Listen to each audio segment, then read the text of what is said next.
इस समय इस दुनिया में सब पतित हैं। अभी ये पतित दुनिया का अंत है। कैसे माने कि पतित दुनिया का अंत है? हजारों साल से ये दुनिया ऐसे ही चली चली आई। शास्त्रों में लिखा लाखों वर्ष की कल्प की आयु होती है दुनिया की। तो कैसे माने दुनिया का अंत है?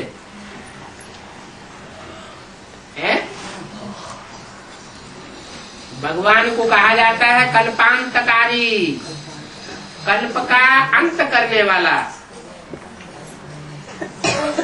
कलातीत कल्याण कल्पांतकारी, ये टाइटल है ना भगवान का। इस भगवान के रूप का ये टाइटल है कल्पांतकारी। वो कैसे कल्प का अंत करता है?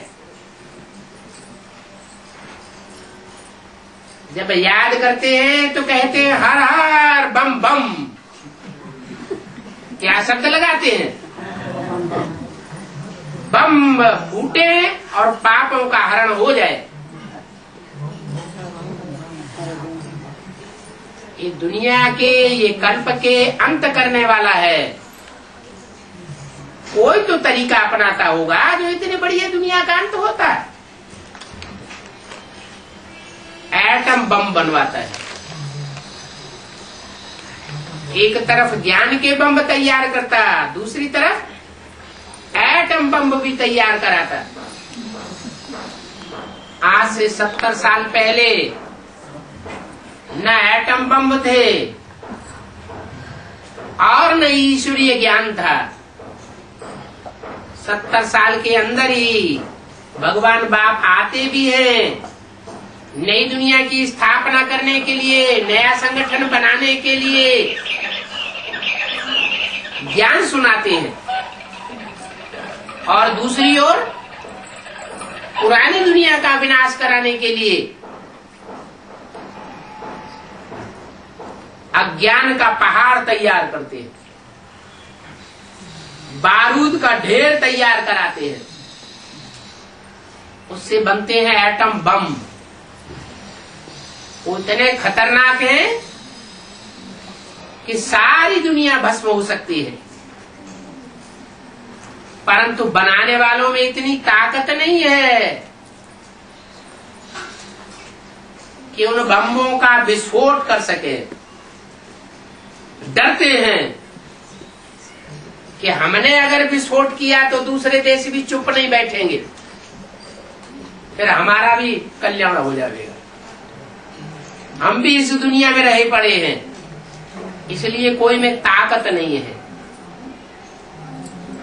ये भगवान बाप का ही काम है। जब स्थापना पूरी हो जाएगी, दैवी स्वभाव वाली आत्माओं का संगठन तैयार हो जाएगा, तब पुरानी दुनिया में आग लगना शुरू होगी।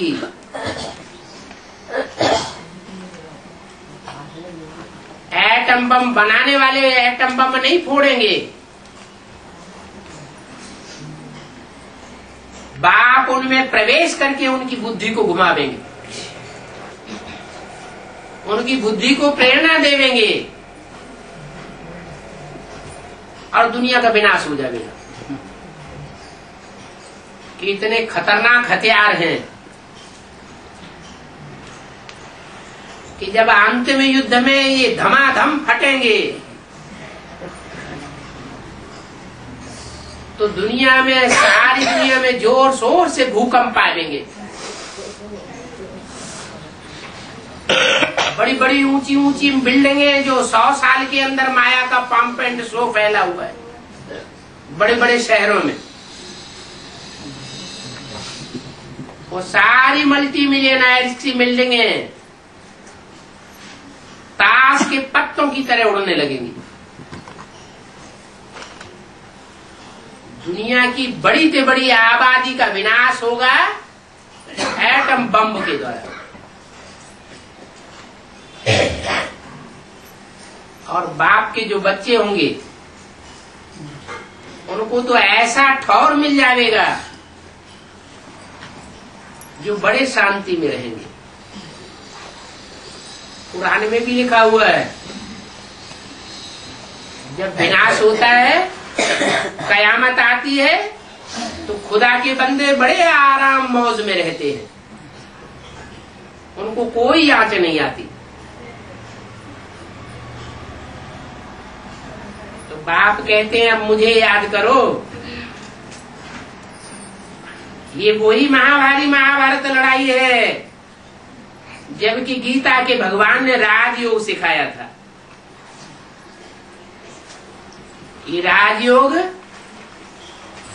ऐसी चीज है, इसकी अंतिम स्टेज में जब टिकेंगे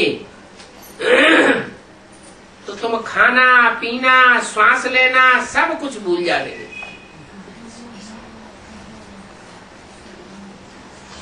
एटम बमों का जो प्रदूषण है वो तुम्हारी नाक में नहीं जाएगा,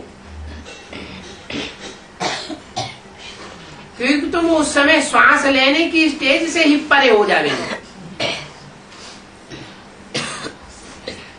जब श्वास प्रश्वास की गति ही इतनी धीमी हो जाएगी तो तुम तो सेफ रहेंगे, और बाकी दुनिया जो भिखारी है, जिनको बहुत भोजन खाने की दरकार पड़ती है, बहुत खाना चाहिए, बहुत भोजन चाहिए, बहुत पानी चाहिए, बहुत श्वास चाहिए, और सब खलास हो जाए। तो ये राजयोग बाप सिखाए रहे हैं। भगवान श्री कृष्ण गीता का भगवान नहीं है जिसने महाभारी महाभारत युद्ध कराया। ये तो बेहद का बाप ही है, गीता का भगवान, जो स्वर्ग का रचयिता है। उन्होंने तो शास्त्रों में लिख दिया, कृष्ण भगवान ने गीता ज्ञान सुनाया द्वापर के अंत में, और पापी कलयुग की स्थापना करके चले गए। तो कृष्ण के भगवान बनने का क्या फायदा हुआ? तो शास्त्रों में सब अगड़म बगड़म लिखा हुआ है। बाप आकर के सच्ची बात सुनाते हैं कि मैं कलयुग के अंत में आता हूँ, पापी युग के अंत में आता हूँ, और पुण्यात्माओं के युग की स्थापना करने आता हूँ। नहीं तो भगवान के आने का फायदा क्या हुआ?